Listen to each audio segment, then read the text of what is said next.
반갑습니다. 사법시험과 교정직 교정학 합격률 1위 강사 김옥현입니다.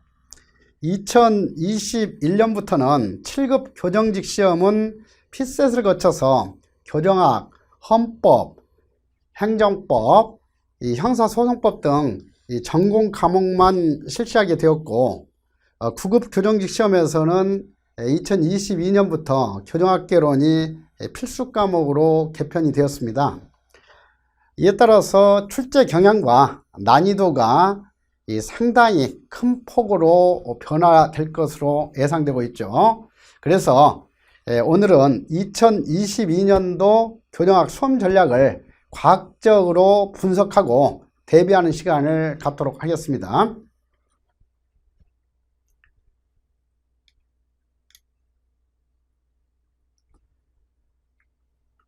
자, 이것은 그간 사법시험을 통과한 검판사, 변호사들하고 교정관 이상 교도관들이 저에 대해서 평가한 것을 인용해 가지고 저희 연구소에서 저를 소개하는 내용들이니까 여러분들이 강의 선택하는 데 있어서 객관적인 자료로 참조해 보도록 하세요.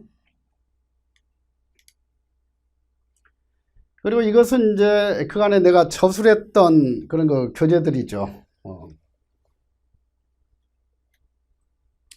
그리고 이제 금년에 기본서로 사용할 새로운 쉽게 풀어 쓴 교정학 교재예요. 이전까지는 이 교재도 교정학하고 형사행책 교재가 이렇게 분리되어 있었죠. 그런데 이제는 그런 거 변화에 맞춰 가지고 교정학의 형사정책 과목까지 통합해서 한 권으로 이렇게 출간을 했어요. 그래서 이 책이 이렇게 한 권으로 통합될 수 있었던 것은 지금 다른 수험 교재들을 보시면 알겠지만은 다른 수험 교재들은 교정학하고 형사정책 두 권으로 되어 있으면서도 1000페이지가 넘어가죠. 근데 내 교재는 다행히 700페이지 정도밖에 되지 않기 때문에 한 권으로 이렇게 통합할 수 있게 된 거예요. 그래서 이것은 이제 내가 그간 1999년도에 최초로 우리나라에 있어서 교정학 수험서를 체계적으로 이렇게 개척해서 출간했고, 그 다음에 2020년도에는 대학 교과서로서 교정학도 이렇게 집필을 했기 때문에 그런 것들을 전부 다 집약시켜 가지고 가장 과학적이고 정확한 교재로 이렇게 만들어졌어요. 그래서 앞으로 여러분들이 참조 해보시면 알겠지만 가장 믿을 수 있는 체계적인 교재이기 때문에 그간에 가장 많은 수험생들이 보았던 책이고, 또 당연히 출제위원들도 가장 많이 참조하는 도서로 지금 평가되고 있어요. 그러면 이제 구체적으로 2022년 9급 교정학 개론 수험 전략을 어떻게 짜야 될지에 대해서 살펴보도록 하자고요. 그래서 이 네 가지 주제에 대해서 하나하나 좀 보충 설명을 해드리도록 할게요.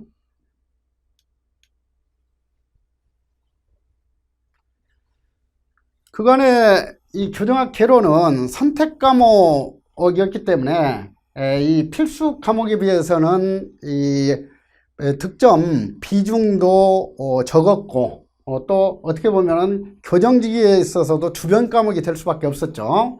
자, 그런데 이제 필수 과목이 됐기 때문에 당연히 이전에 비해서 난이도도 상향 조정될 수밖에 없어요. 그것은 이제 그간에는 선택 과목이었기 때문에 이 교정학을 어렵게 출제하게 되면은 선택자가 그만큼 줄어들 수밖에 없고, 해서 이제 학계에서 의도적으로 이 출제 수준, 이것을 일정 수준 이상으로 이렇게 출제하지 않도록 권유하고 이렇게 했었어요. 자, 그런데 이제는 필수 과목이 됐으니까 자기들의 전공을 살려서 마음껏 수준 있는 문제가 출제될 거예요. 자, 그 다음에 이제 이 교정학 과목은 특이한 과목이기 때문에 그 특성을 잠깐 말씀드리면, 이 교정학은 순수한 법학 과목도 아니고 순수한 사회학 과목도 아니에요. 법학하고 사회학이 이렇게 혼합되어 있기 때문에 제대로 이제 이 준비를 하려면은 리걸 마인드하고 사회학적 상상력이 제대로 함양이 돼야 될 거예요. 그래서 이런 것을 감안해 가지고 내 강의는 거기에 가장 적합한 방향으로 이렇게 이루어질 것이다, 이렇게 보세요. 자, 그 다음에 출제 경향 및 준비 방법 변화. 자, 그래서 지금 국어, 영어, 한국사, 이것은 모든 직렬에서 공통 수험 과목이기 때문에 기출문제가 아주 많죠. 그래서 그 기출문제 범위 내에서 이렇게 공부한다 하더라도 충분히 합격 수준에 이를 수가 있어요. 그리고 어떤 그 출제 경향의 변화도 거의 없다고 이렇게 봐도 되겠죠. 자, 그러나 이 교정학 개론이나 교정학 시험은 교정직렬에만 있는 그 시험이고 하기 때문에 기출문제가 그런 그 공통 과목에 비해서 10분의 1도 되질 않죠. 그리고 이제 지금 이 교정학은 우리나라에서 완전히 확립된 과목이 아니라 계속해서 새롭게 지금 형성돼 가고 있는 과목이에요. 그래서 외국에서 새로운 학설들도 많이 소개되고 있고 하죠. 그래서 그런 그 특성 때문에도 출제 경향은 계속해서 변화될 수밖에 없다, 이렇게 보셔야 될 거예요. 자, 그래서 이런 그 출제 경향에 정확하게 맞춰 가지고 여러분들이 준비를 해 나가야 된다 하는 거. 자, 그래서 철저한 이해를 바탕으로 해서 연기학습이 필요하다 하는 것을 강조드렸어요. 근데 지금 보통 이제 교정학이나 교정학 개론에 대해서 잘못된 상식이 있더라고요. 이 교정학 과목은 단순 암기 과목이다, 이렇게 선입견을 갖고, 그래서 이제 두 문자 암기법 위주로 이렇게 준비를 해나가고 하는데, 그것은 아주 잘못된 그런 그 방향이에요. 자, 그 결과가 뭐였냐면은 지금까지 이 교정학 개론 전체 평균 점수 보게 되면은 전체 평균이 50점 넘은 적이 없어요.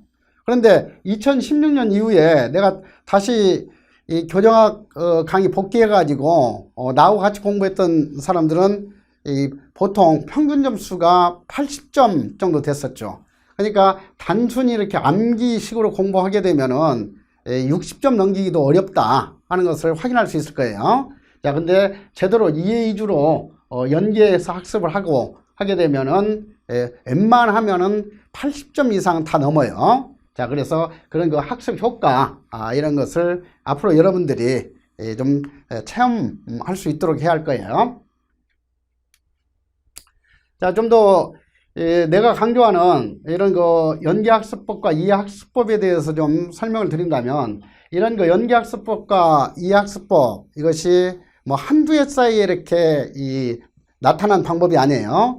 내가 1996년부터 이렇게 사법시험 강의하면서 사법시험계에서도 계속 합격률 1위를 유지할 수 있었던 것은 바로 이러한 이 학습 방법에 대해서 경험을 바탕으로 해서 많은 학생들과 이렇게 상담도 하고 하면서 개발했던 그런 이 효과 때문이죠. 자, 그래서 이 연계학습법이라는 것은 뭐냐면, 여러분들이 지금 시험 준비하면서 공부하는 것은 학문 연구를 위해서 공부하는 것도 아니고, 그렇다고 해서 교양을 넓히기 위해서 공부하는 것도 아니잖아요. 그렇기 때문에 여러분들은 이 시험 준비하는 데 있어서는 지엽적이고 주변적인 것은 과감하게 털어내버려야 된다 하는 거죠. 그래서 이 공부할 분량은 최소화시키면서 그 최소화된 출제 가능성이 높은 내용만 가지고 확실하게 반복, 강화해 가지고 자기 것을 만들어 나가야만이 제대로 가장 짧은 시간 내에 고득점을 할 수가 있어요. 자, 그리고 이제 이 연계학습법에 있어서 이 교정학은 이론하고 법령으로 구성된 과목이에요. 그래서 이론 따로 법령 따로 이렇게 하게 되면은 제대로 준비해 나갈 수가 없다. 그리고 이제 이 부분하고 전체를 같이 유기적으로 종합해서 이렇게 이해를 해 나가야지, 이 부분적인 것만 이렇게 암기해 나가고 하게 되면은 그것도 제대로 이제 일정한 수준 이상을 넘어설 수 없게 되는 거예요. 자, 그래서 앞으로 연계학습법, 이것은 내가 아주 많이 강조를 할 거예요. 그 다음에 뭐 이해학습법도 그런 차원에서 아주 중요하죠. 그러니까 특히 그 교정학 같은 경우는 법학처럼 하나의 학문 용어가 딱 통일적으로 정의되어 있질 않아요. 그래서 그 용어가 똑같은 뜻을 담고 있는 단어인데 각자 이제 이 교재에 따라서 출제자에 따라서 다른 용어를 이렇게 사용하고 하죠. 그래서 예를 들면 뭐 사회복귀와 재사회와 재통합, 갱생, 재활, 뭐 교정교화 이런 것은 본질적으로는 같은 뜻을 지닌 말들이죠. 근데 지금 이렇게 다양하게 이렇게 사용을 하고 있고 출제하는 데 있어서도 똑같은 내용을 각각 다른 표현으로 이렇게 출제할 수가 있고 그래요. 그리고 이제 범죄자를 교정교화하는 가장 기본적인 그 방법론이 이 사회적 처우라는 방법과 하고 사연의 처우가 있는데 이것도 마찬가지예요. 사회적 처우를 중간 처우라고도 하고 개방 처우라고도 하고 개방형 처우라고도 이렇게 하죠.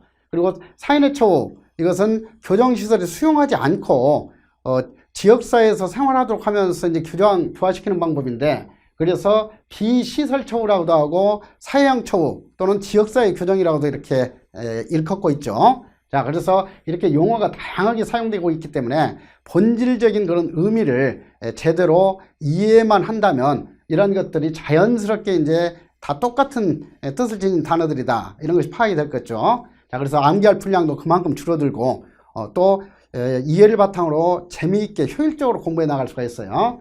자, 그리고 이런 거 수용자, 수용자하고 수형자, 글자 한자 차이죠. 이것도 사회적 처우나 사인의 처우에 있어서도 적이냐 내냐 하듯이 여기서도 용자, 형자가 한자 차이일 뿐이에요. 근데 본질적으로 완전히 다른 그런 거 개념이죠. 자, 그래서 여러분들이 이제 공부하게 될 이 형의집행 및 수용자 처우에 관한 법률 제1조와 2조에서부터 이런 거 수용자와 수형자 이것을 구분하도록 이렇게 돼 있어요. 자, 그래서 어떤 그 조문들은 그 주체가 수용자는 어찌어찌 해서는 안 된다. 어떤 그 조문은 수형자는 어찌어찌 해서는 안 된다. 이렇게 그 구분되어 있죠. 자, 그렇기 때문에 이런 거 수용자인지 수형자인지 이런 것들도 정확하게 이렇게 구분해서 이해를 해야 된다. 자, 그래서 이 수용자는 나중에 공부하겠지만은 수형자가 있고 미결 수용자가 있고 사형 확정자가 있고 기타 수용자가 있어요. 자, 그래서 이런 것들도 확실하게 이해를 하게 되면 아주 쉬운 그런 거 내용이 되죠. 그 다음에 법조문에 있어서도 수용자로 규정되어 있는지 수형자로 규정되어 있는지를 구분하면서 수용자로 규정되어 있는 그 조문은 단순히 거기에 수용자에게만 한정된 그 내용이 아니에요. 거기에는 미결 수용자, 사형 확정자들도 공통적으로 적용된 조문이고, 근데 어떤 그 조문 보면은 그 주체가 수형자로 한정돼 있죠. 그래서 그런 것 같은 경우는 오로지 수형자에게만 적용할 수 있는 조문이지 미결 수용자나 사형 확정자 등에게는 적용이 되질 않고 하죠. 그래서 그 전체 수많은 그 법 조문 이해하는 데 있어서도 이런 그 기초적인 용어 개념 이것은 매우 중요하다 하는 것을 앞으로 알게 될 거예요.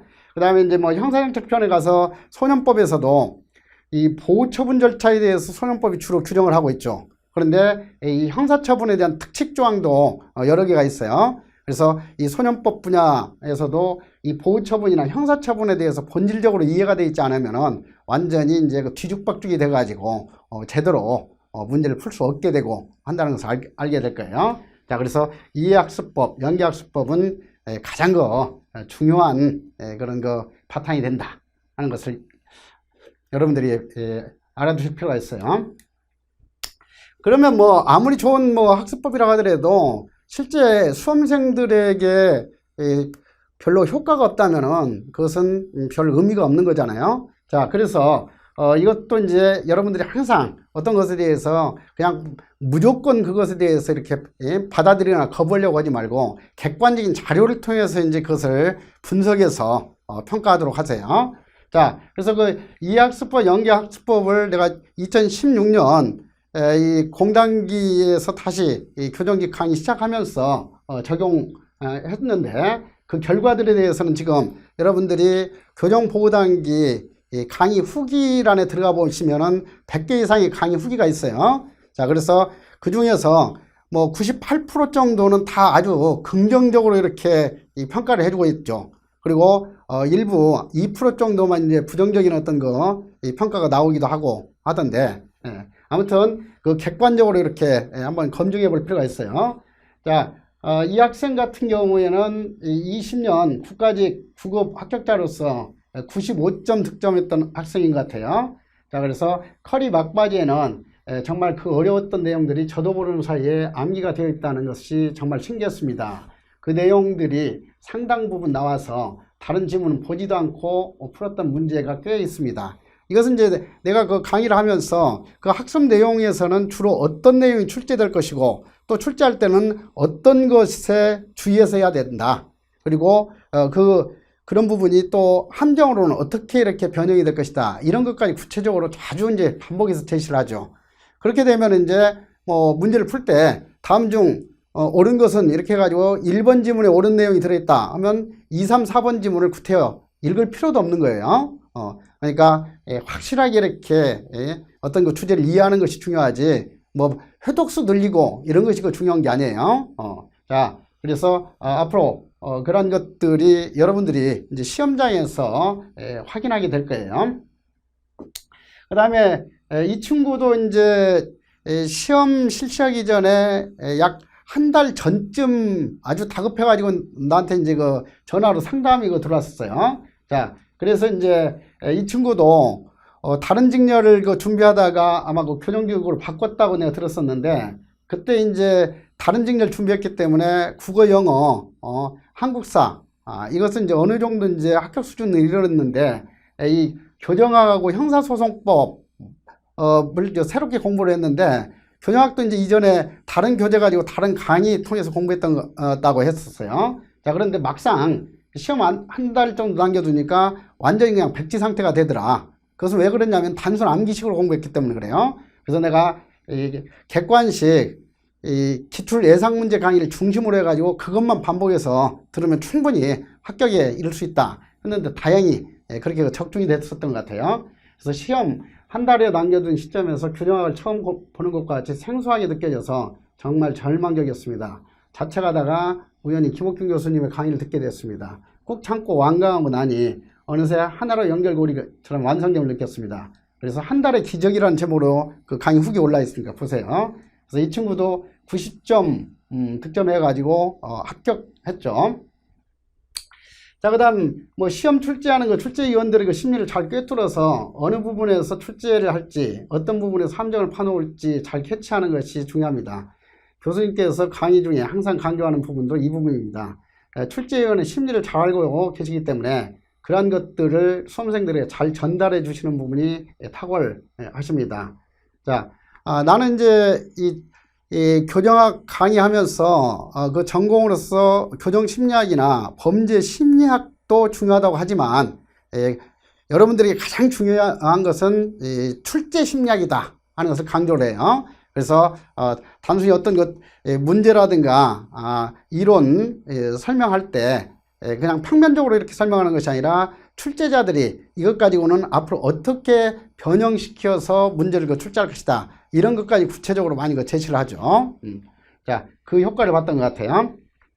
그 다음에 이제 이 교정학은 상당히 특성 있는 과목이기 때문에 그 국어나 한국사, 영어처럼 혼자서 공부하게 되면 제대로 효과를 볼 수가 없어요. 엉뚱한 방향으로 막 흘러 들어가고 출제되지도 않을 내용들 가지고 이제 막 공부하고 이렇게 되는 경우가 많죠. 자, 그래서 혼자 공부하는 것보다 내 강의 듣는 것이 혼자 3회독 하는 것보다 내 강의 한 번 들으면 오히려 훨씬 더 수준이 높아진다 이런 것을 내가 장담을 하는데 실제 이제 그런 효과도 나타났던 것 같아요. 그래서 1회독으로 3회독의 효과가 난다는 것을 저는 경험으로 알고 있습니다. 교수님 강의는 저만 알고 남들은 몰랐으면 하는 그런 강의입니다. 이건 그 수험생들의 공통된 심리일 거예요. 좋은 강의를 만나면은 합격할 때까지는 다른 사람에게 알려주고 싶지가 않은 거예요. 그래서 자기가 합격했을 때 가까운 사람에게만 이렇게 알려주고, 그래서 이제 뭐 사법시험에서부터도 항상 내 강의는 입에서 입으로 이렇게 전파돼 가지고 많이 들었지 이렇게 뭐 많이 대중적으로 이렇게 내가 광고한다든가 이런 적은 없었던 것 같아요.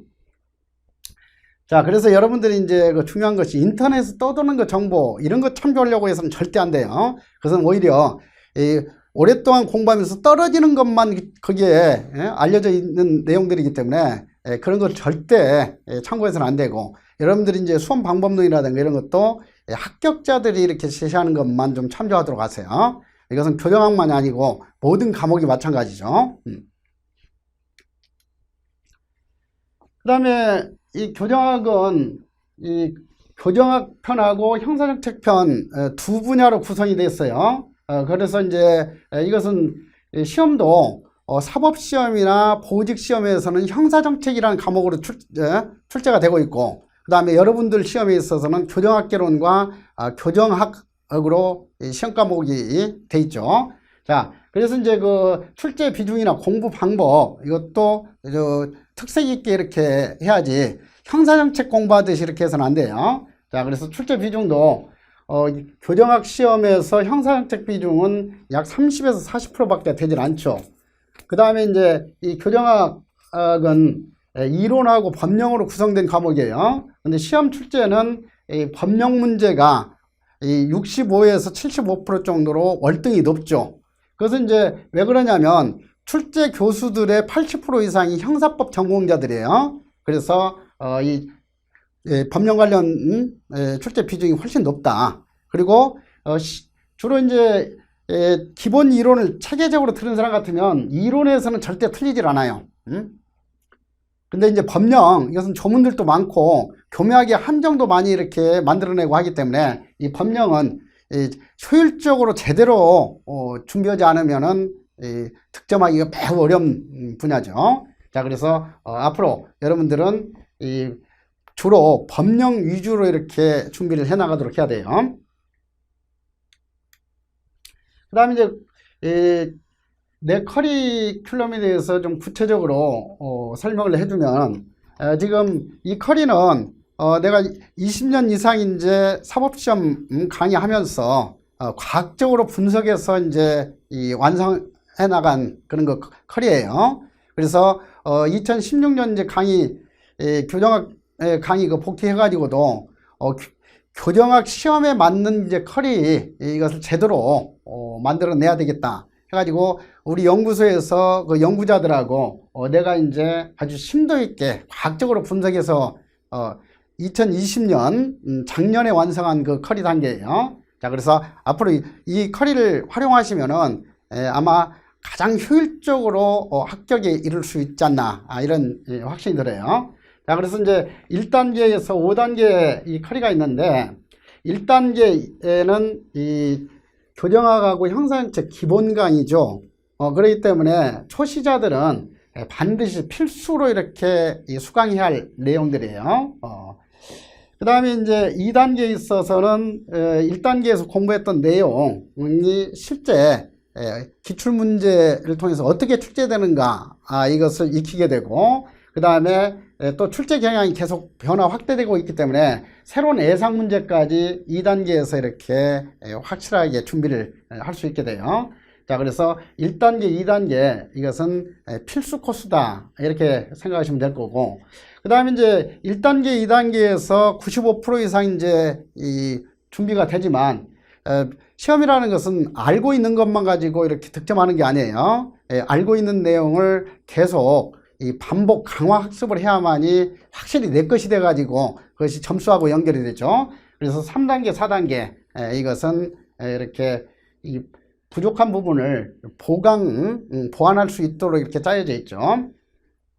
그 다음에 이제 5단계는 필수 과정이라고 이렇게 보시면 돼요. 이건 이제 시험 직전에 10회 실전 모의고사를 통해 가지고 그 실전 모의고사를 풀고 그걸 가지고 이제 풀이하는 그 강의죠. 그래서 매년 이 5단계 10회에서 실제 시험에서 90% 이상 유사한 문제가 출제가 됐어요. 이것은 뭐 이미 나와 있는 그 자료들이니까 기출문제하고 이 교재 비교해 보시면 충분히 그 파악이 될 거예요. 자, 그렇지만 90% 이상 이 10회 분량에서 유사하게 출제된다 하더라도 기본 실력이 제대로 형성되어 있지 않는 사람 같으면은 그 효과를 볼 수가 없죠. 그러니까 이제 한 2% 정도가 그 부정적인 그런 그 강의 평가가 있다고 했는데, 그 중에서도 이제 어떤 거냐면은 보면은 그 학생 같은 경우는 아마 1단계 강의를 듣지 않고 최종 정리나 어떤 중간 단계 강의를 들으려고 했던 것 같아요. 그러니까 이제 나는 그 한 문제 그것만 설명하는 게 아니라고 그랬잖아요. 관련된 모든 전체 내용을 이렇게 연계시켜서 다시 한번 반복해주고 이해시키고 그 다음에 어떤 형태로 앞으로 변형시킬 것이다. 이런 것까지 그 제시를 하는데 그 학생 같은 경우는 이제 뭐 그렇게까지 평가를 해놨더라고요. 뭐 변두리 잡담은 좀 적게 하시고 핵심적인 내용 위주로만 강의해 주시면 좋겠습니다. 이런 식으로 썼던 것 같아요. 자, 그래서 그런 점 때문에 그런 거예요. 그래서 정말 중요한 것은 이제 기본기를 확실하게 갖추는 것이다. 기본기를 갖춰야만이 그 뒤에 이제 이 회독수 늘릴 때도 공부 시간이 대폭적으로 줄어들고 또 이 암기할 분량이 아주 많이 그 축소가 돼요. 자, 그래서 가장 그 중요한 것은 1단계 기본강의다 하는 것을 다시 한번 강조드려요. 그 다음에 이제 지금 준비를 하고 있는 우리 그 수험생들의 어떤 그 입장이 상당히 다르죠. 그래서 초시생도 있고 재시생, 3시생, 많게는 4시생, 5시생까지 있잖아요. 자, 그래서 자기 수준에 걸맞게 가장 적합한 커리를 이렇게 선택해서 들어라 하는 의미에서 이렇게 제시를 해드리는 거예요. 그래서 초시생의 경우에는 당연히 1단계, 2단계, 3단계, 4단계, 5단계 이렇게 커리 단계별로 그대로 따라가는 것이 가장 효과적이죠. 그래서 이 커리 단계대로만 쭉 따라가게 되면 이 초시생이라고 하더라도 그의 시험에서 90점 이상 충분히 득점을 해요. 그것까지 지금까지 그 실증된 방법이에요. 자, 그 다음에 이제 그 재시생 이상에 있어서도 이해학습법으로 공부했다가 아깝게 이제 떨어진 경우, 이런 경우는 구태여 1단계 기본 강의나 교재 볼 필요가 없죠. 그 사람들은 2단계 객관식 기출 예상 문제 교재하고 강의만 집중해서 들으면은 아주 효과적일 거예요. 그리고 이제 뭐 부족한 부분이 있거나 하게 되면은 뭐 3단계, 4단계, 3단계나 이 4단계, 1단계 이런 것들을 좀 필요한 부분만 이렇게 그때그때 보충하시면 충분해요. 그리고 당연히 이제 뭐 최종적으로 5단계는 재시생 이상이라고 하더라도 필수적으로 이렇게 공부해야 할 내용이겠죠. 그 다음에 이제 이 재시생, 3시생, 4시생인데 머리 글자 암기법으로 공부해가지고 그렇게 뭐 회독수가 수십 회독임에도 불구하고 70점 이상을 넘기지 못하는 그런 학생들이라면은 1단계 기본 강의 이것을 다시 한번 겸허한 마음으로 확실하게 수강할 필요가 있어요. 자, 그리고 다른 과목하고 이제 시간도 배정을 해야 되니까 그런 경우 같은 경우는 1단계, 2단계에 그 집중하고 그 다음에 이 5단계를 통해서 이제 마지막으로 잘 확인하면 돼요. 그러니까 여기에 있어서 이 3단계, 4단계 이것은 자기의 부족한 부분이라든가 또 필요한 사람들만 그것을 보충해서 이렇게 활용하면 되겠다 하는 것을 참조하도록 하세요.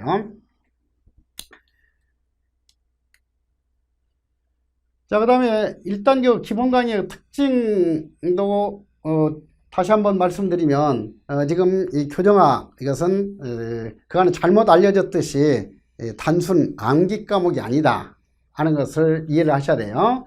그리고 국어라든가 한국사, 영어 이것은 초등학교 때부터 공부해 왔기 때문에 어떠한 그 단어는 다 생소하지 않고 익숙한 말들이고 그렇죠. 그리고 이제 기본적으로는 다 공부를 해왔기 때문에 기본 강의를 듣지 않고 뭐 중간 단계에서 이렇게 학습을 한다 하더라도 그렇게 어려움을 느끼지를 못해요. 그렇지만은 이 교정학이나 형사정책은 일상에서 사용하지 않는 그런 그 용어들이 대부분이고 그렇죠. 그렇기 때문에 1단계 기본 강의에서는 철저하게 용어라든가 개념, 전체적인 체계에 대한 이해 위주로 학습이 이루어질 거예요. 그 다음에 이제 시험 경향에 철저하게 맞춰가지고 이 반복 훈련을 해 나갈 것이다. 그리고 이제 부분과 전체 이론과 법령을 연계해서 이렇게 학습이 이루어질 것이고 그 다음에 이제 금년부터 새롭게 추가된 것이 뭐냐면은 매회 4강이 끝난 뒤에는 그 4강 학습원 내용 가지고 실전 문제 20문제를 출제해 가지고 실전 모의고사를 실시할 거예요. 그래서 그 실전 모의고사 풀고 이 풀이를 하면서 자기가 어떤 부분이 이제 부족한지 그 급소를 잘 파악해 가지고 보완할 수 있도록 이렇게 진행해 나갈 것이다. 자, 이렇게 보시면 되죠.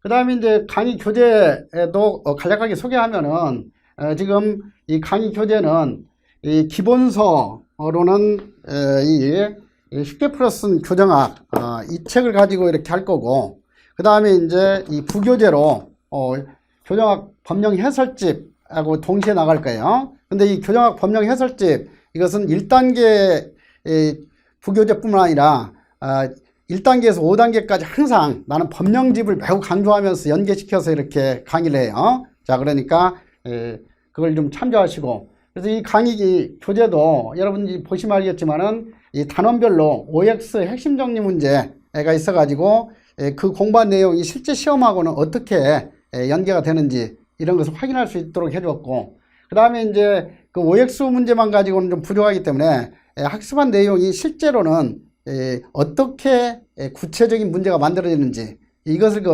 익히도록 하기 위해서 기출문제 4문제 5문제를 종합해 가지고 한 문제로 이렇게 제시를 했어요. 자, 그래서 그런 거 학습 효과를 얻을 수 있고, 그 다음에 이제 그 법령집도 조문, 모든 조문이 다 출제되는 게 아니에요. 출제될 만한 그 조문들이 딱 정해져 있고, 그렇죠. 그래서 그런 중요한 조문들만 선별해 가지고 또 헷갈리지 않고 함정에 빠지지 않도록 하기 위해서 그 조문별로 각각 출제자들이 어떻게 이제 이 함정을 유도할 것이다, 구체적인 형태로 거기에 다 이렇게 제시를 해 놨어요. 그래서 단순히 이제 그 지식을 암기하기보다는 그 조문에서는 출제 심리학상 어떻게 출제가 이루어질 것인지 이런 각도에서 공부하는 것이 훨씬 더 효과적이다 하는 것을 여러분들이 체감하게 될 거예요. 자, 이렇게 이 강의가 이루어지고 하니까 아무튼 그 가장 중요한 것은 이 자기 선택이에요. 그렇기 때문에 여러분들이 과학적으로 객관적으로 자기에게 가장 합격에 도움이 되는 강의 선택하고, 그리고 교정학뿐만 아니라 모든 과목 그렇게 객관적으로 사전에 잘 파악을 해가지고 교재와 강의를 선택하세요. 시험에 있어서는 어떤 교재나 어떤 강의 선택하느냐에 따라서 완전히 운명이 뒤바뀔 수 있어요. 그러니까 효율적으로 제대로 이 방향 잡고 공부하는 사람은 1년 안에 합격하지만 제대로 그 방향을 잡지 못한 사람은 2년, 3년, 4년 해도 결국 합격 못하는 경우도 상당히 많잖아요. 자, 그러니까 여러분들 아무튼 이 냉철한 마음을 가지고 객관적으로 이 교재와 강의 선택 잘 하시고, 그리고 모든 과목 그렇게 신중하게 강의 선택했으면 중간에 이렇게 떠도는 그 정보 가지고 이렇게 휘둘리지 말고 그 선택한 강의에 대해서 확신을 가지고 계속 집중해 나가야만이 성공이 이루어질 수 있어요. 그러니까 절대 중간에 흔들리지 말자. 그리고 합격에 대한 확신을 가지고 치열하게 효율적으로 불태워 나가자. 그러면 여러분에게는 반드시 합격의 보상이 주어질 것이다 하는 것을 확인하는 과정이 되도록 하자고요. 감사합니다.